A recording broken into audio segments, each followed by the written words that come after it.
ख़ास तौर पर हम साउथ एशिया से तल्लुक़ रखने वाले आज के महीना को, जनवरी के महीना को इसलिए भी याद करते हैं कि साउथ एशिया का एक अहम मसला कश्मीर है। 25 बरस पहले कश्मीर में तशद्दुद की एक ऐसी लहर चली जिसकी वजह से कश्मीरी पंडितों को वहाँ से देश निकाला हुआ और उसके नतीजा में वहाँ पर कई ऐसे काम हुए जिस पर फ्री कैन एक दूसरे के साथ इख्तलाफ करते हैं और कहते हैं कि आप उसके ज़िम्मेदार हो और दूसरे कहते हैं कि आप उसके ज़िम्मेदार हो। हमने आज स्टूडियो में श्रीनगर वादी कश्मीर से तल्लुक़ रखने वाले दो बहुत ही अहम मुबस्सिरीन को दावत दी है और दोनों दो मुख्तलिफ ग्रोहों से हैं मगर इकट्ठे भी रहना चाहते हैं और उस तरह इकट्ठे रहना चाहते हैं जिस तरह कनाडा में बसने वाले तमाम कश्मीरी, तमाम पाकिस्तानी, हिंदुस्तानी और दुनिया भर की कौमें इकट्ठे रह रही हैं। मैं उन दोनों को अपने स्टूडियो में वेलकम करता हूँ, स्वागत करता हूँ, खुश आमदीद कहता हूँ। जनाब फ़ारूक सदीकी साहब जो फ़ारूक पापा के नाम से कश्मीरी दुनिया में, पूरी दुनिया में जाने जाते हैं, और उनके साथ तशरीफ़ मा है विद्या भूषण धर जी जो कश्मीरी पंडितों के एक नुमाइंदा की हैसियत से आज हमारे साथ स्टूडियो में तशरीफ़ रखते हैं।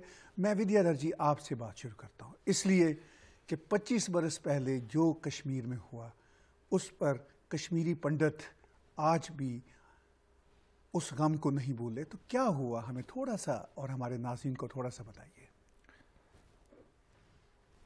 तार भाई, सबसे पहले तो शुक्रिया, आपने हमें काफ़ी बार हमें मौका दिया है अपनी बात कहने का और इस बार फिर मैं यहाँ उपस्थित हूँ और शुक्रिया इस बात का।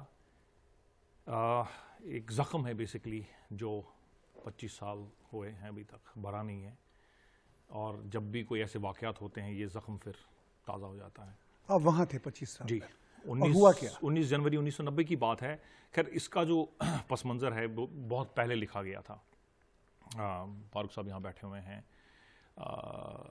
तो कश्मीर में बड़ा हम एक हिंदू मुस्लिम जो इत्तेहाद की बात थी वो सतही तौर पे थी, बट जब भी इस्लामी दुनिया में कभी कुछ भी वाक़यात हो जाते थे तो ब्रंट हमारे ऊपर टूटता था, यानी कश्मीरी पंडितों पर, बिकॉज हम लोग अक्सरियत में थे वहाँ पे। पाकिस्तान मान लो वेस्ट इंडीज़ से मैच हार गया तो 4 मकान जलते थे, 2 मंदिर टूटते थे और 4 लोगों की पिटाई होती थी। इस्लामी दुनिया में कहीं कोई वाक़या हो जाता था, भुट्टो साहब को फांसी हो गई या जनरल साहब जहाँ बाग हो गए जहाज़ के अंदर, तो हमेशा वो गाज हमारे ऊपर गिरती थी। तो हम इसी दौर में, इसी में हम पले बड़े हैं। सेकंड क्लास सिटीजन की हमारी हैसियत थी और डेरोगेटरी रिमार्क्स पास किए जाते थे। तो खैर प्रॉब्ली वी थॉट कि this is what it is, you know, कि हमें शायद कंपैरिजन नहीं था उस टाइम। जम्मू कश्मीर से बाहर हमारा इतना आना जाना नहीं होता था। तो फिर सियासी पस मंज़र बदल गए। शेख अब्दुल्ला चले गए सीन से, फिर उनके बेटे आए और बेटे साहब जो डिस्को चीफ मिनिस्टर के नाम से जाने जाते थे, फिर उनके जीजा जी आए। तो जो हमारे यहाँ पे जो फैमिली पॉलिटिक्स है वो उसका एक नमूना कश्मीर में भी चल रहा था। और ये करते करते साल 89 आया और 89 तक काफ़ी तंजीमें जो बीच में उठी थी, JKLF was one of them, one of the founding separatist organisations, you know, जिन्होंने बंदूक उठाई बहुत पहले, जिसमें फिर एक आध फांसी भी हुई थी। तो उसके बाद काफ़ी सारी तंजीमें 89 में आई और सरकारें गिर गई। 86 में भी काफ़ी वाक़े हुए, पावर शेयरिंग्स में बॉम्ब ब्लास्ट और ये और कर्फ्यूज़। तो हम इसी जद्दोजहद में, मतलब हम जवान हुए बेसिकली। तो 89 में ये उरूज पे पहुंच गया सब कुछ, यानी मिलिटेंसी उरूज पे पहुंची। और इतने में मरकज़ी सरकार हमारी इंडिया में चेंज हुई। फिर एक किडनैपिंग का ड्रामा हुआ जिसमें फिर 5 टेररिस्ट थे, उनको छोड़ा गया। तो माहौल कुछ ऐसा बना कि कश्मीरी जो काफ़ी साइजेबल कम्युनिटी में, जो साइजेबल मतलब साइज़ में कश्मीरी मुसलमान थे, उन्हें लगा कि बस आज दिन और कल रात और परसों आज़ाद, इस टाइप का इफोरिया हो गया था। तो 89 आते आते जो बॉम्ब ब्लास्ट और ये सब रोज़मर्रा की चीज़ें हो गई, और फिर 89 के इख्तिताम तक, दिसंबर के आसपास तक आज़ादी की जो वो एक कॉल शुरू हो गई, और निज़ाम मुस्तफ़ा की बात की गई, यहाँ कश्मीर में रहना होगा तो अल्लाह अकबर कहना होगा, इस टाइप की चीज़ें नुमायाँ हो गई। तो जनवरी आते आते हमारे घरों के ऊपर चस्पा किए गए काइंड ऑफ नोटिस कि 30 दिन के अंदर अंदर नज़दीकी मस्जिद में जाके कन्वर्ट हो जाओ, मुसलमान बन जाओ, या यहाँ से दफ़ा हो जाओ। तो कश्मीरी में उन्होंने हमें 3 ऑप्शन दिए, रिलीव, सेलीव या गेलिव। रिलीव का मतलब है या तो हमसे मिल जाओ, या भाग जाओ, या ख़त्म हो जाओ, नो अदर नेगोशिएशन और kind of thing. But as a Kashmiri pandit, मैं सबसे पहले अपने आप को हिंदुस्तानी समझता हूँ, एक प्राउड हिंदुस्तानी, एक भारतीय का अपने आप को समझता हूँ, और भारतीयता हम में खूब ठूस ठूस के भरी हुई थी। सो नेशनलिस्टिक तौर पे we are and we are proud Indians. तो हमें अपने ऐवान पे और अपनी मुल्क की फ़ौज पे और मुल्क की सरकार पे पूरा यकीन था कि हमारे साथ कुछ बुरा नहीं होगा।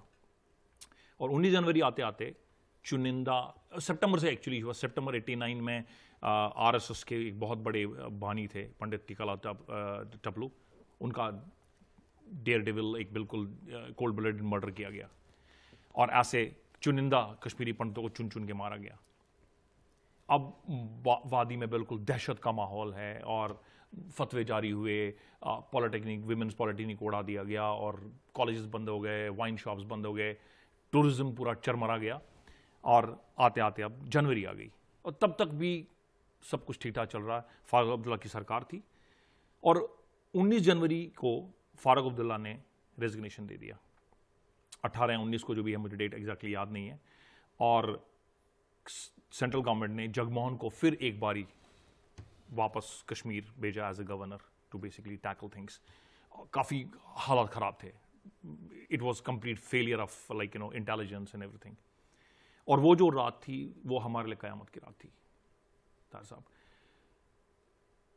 Jagmohan is on the way, अभी वो वादी नहीं पहुंचे हैं। फारूक साहब बाकी इंग्लैंड चले गए, जैसे उनका हमेशा होता था। तो पूरा एडमिनिस्ट्रेशन ठप था, there was no police, no army, no administration, nothing. उस रात को याद करके आज के भी मेरे रोंगटे खड़े होते हैं। हम डैड और मैं, हम एक मूवी देख रहे थे, वहाँ ब्लैक एंड वाइट मूवीज़ 89 में उन दिनों आती थी, पुरानी वाली कोई मूवी चल रही थी।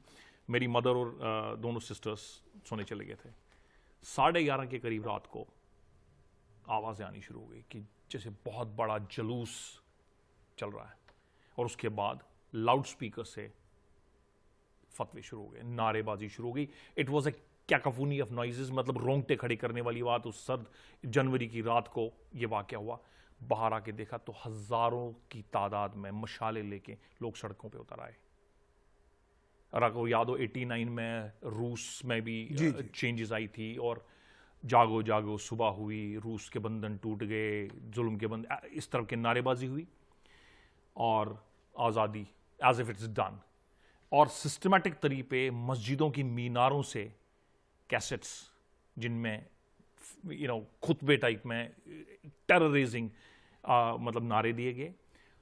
और पहली बार जो हमारी हिंदू मुस्लिम वो अकीदा था हमारी एक भाईचारा था, उसको तार तार करते हुए जो नारा लगा गया कि ये बनाओ पाकिस्तान बटौरस्त पटने उसान, जिसका मतलब ये है कि यहाँ अब पाकिस्तान बनेगा, यानी इस्लामी जमहूरिया बनेगा, जिसमें Hindu pandit men will not be there, but उनकी बेटियों, उनकी बहुओं और उनकी माँ और बहनों के साथ यहाँ हम पाकिस्तान बनाएंगे। और वो was the breaking point basically, कि अब जो नुंदरिश और ललदद ने जो सपना देखा था, हमारी एक फ़िरकावाराना, जो हमारी एक दोस्ताना एक माहौल था, शीर शक्कर वाला जो माहौल था, जिसमें दोनों हिंदू मुसलमान इतनी सदियों से साथ रह रहे थे, वो उस दिन तार तार हो गया।